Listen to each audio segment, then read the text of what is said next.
Georgie, I want to ask you now about where society's at in terms of the relationship with cancer, attitudes to cancer, and also how society should help people newly diagnosed and families as well. Do you have any views on that? There's always room for improvement, and I think we should all as a society, no matter what the illness, actually do a little bit more. And I think if you go through a journey and you feel that there are gaps, lack of support, or more can be done and added value to, you know, the amazing support that's out there, then don't rely on somebody else to do it. You know, don't rely on the government or whoever, who I don't think are doing enough. You know, you as an individual and your first-hand experience can be better than anything that's, you know, been set up as an organisation, you know.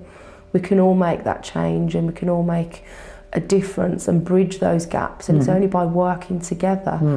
You know, I think a lot of perhaps, you know, the NHS and everybody involved in a team that's affected by cancer, and also the outside, you know, the separate cancer charities and services and hospices, you know, if they all got together collectively, what power, you know, by working together, and what impact could everybody have on what should be the most important thing, which is that cancer family. Yeah.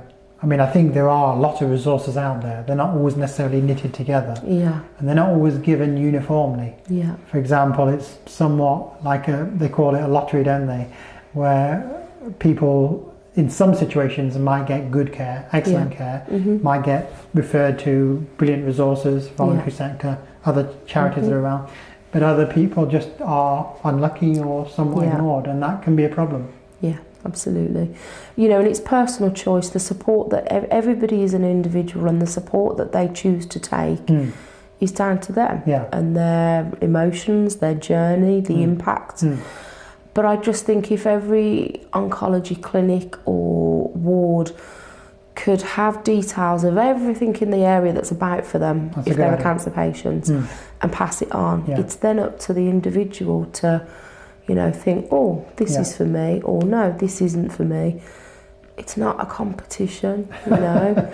It's a, you know, if the family can find something that's good from, you know, another charity to what I do, that's fine. Oh, there you go. You know, we should ultimately be just about the interest of the family and making sure that they get through the journey with as much pressure taken away from them as possible, so that they can focus on the health bit, the most important bit. Now, there are one or two things that did strike me in your account, which I do think are worth reflecting on as gaps.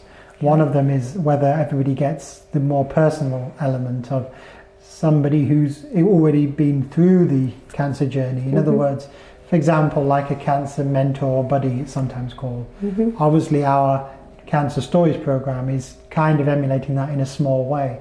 But would it have been helpful to have somebody who was allocated to you as a family, who'd already been through a journey?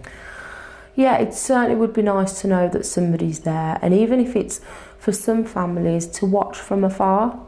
So if there's perhaps blogs that this person's doing of their experience, their journey, or videos like, you know, obviously what Cancer Stories are doing, it's just nice to know that there is that support. And, you know, locally the more, you know, and even if they're not formal but very informal support groups, and it's a good idea, where families can just be together. They don't have to talk cancer, but they know that as they form friendships, everybody in that room has been through the same journey.